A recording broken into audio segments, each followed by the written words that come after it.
और अब रायपुर से एक और बड़ी खबर आपको बता रही हैं, जहां गणेश उत्सव को लेकर गाइडलाइन जारी कर दी गई है। रात 10 बजे के बाद डीजे नहीं बजाने के निर्देश दिए गए हैं। सड़क पर पूजा पंडाल, स्वागत द्वार नहीं लगाए जाएंगे। वाहनों की पार्किंग व्यवस्था उपलब्ध करानी होगी। तेज आवाज में लाउड स्पीकर नहीं बजाए जाएंगे। 1 अक्टूबर तक अनिवार्य रूप से विसर्जन करना होगा। तो एक गाइडलाइन के तहत ही इस बार गणेश उत्सव मनाया जाएगा। प्रशासन ने इसको लेकर के एक गाइडलाइन जारी की है, जिसमें कुछ नियम रखे गए हैं। बहुत ज़्यादा लाउड स्पीकर नहीं, 10 बजे के बाद लाउड स्पीकर नहीं चलाए जाएंगे। पूजा पंडाल, स्वागत द्वार नहीं लगाए जाएंगे।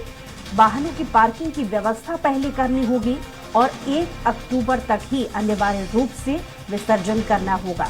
लगातार हमारे साथ स्वाति जुड़ी हुई हैं। स्वाति, इस बार गणेश उत्सव पर नई गाइडलाइन जारी की गई है, वो गाइडलाइन विस्तार से समझना चाहेंगे क्या क्या है और इनका पालन कराने के लिए प्रशासन की कैसी व्यवस्था है?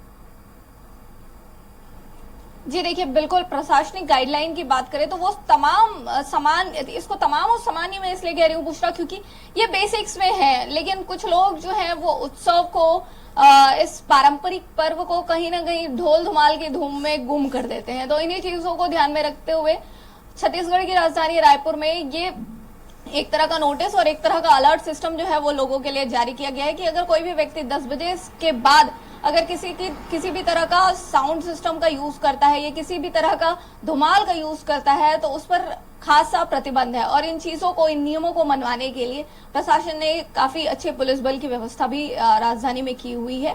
तो क्योंकि कई बार देखा गया है कि बच्चों के पेपर चलते हैं, बुजुर्ग होते हैं घर में जो कहीं ना कहीं किसी न किसी रोग से ग्रसित होते हैं, तो ऐसे लोगों को कोई परेशानी ना हो, इसका विशेष ध्यान दिया गया है। और साथ ही कई बार ये देखा जाता था कि पंडाल जो है वो बढ़ते बढ़ते सड़कों तक आ जाता था, जिसकी वजह से पूरा जो रूट है वो डिस्टर्ब होता था, ट्रैफिक डिस्टर्ब होता था, जाम लगता था। तो उन सारी चीजों को ध्यान में रखते हुए इस बार पुलिस ने व्यवस्था की है कि कोई भी जो पंडाल है, चाहे वो छोटे पंडाल हो चाहे वो बड़े पंडाल हो, किसी भी तरीके से रोड में, मेन सड़कों पर नहीं लगाए जाएंगे।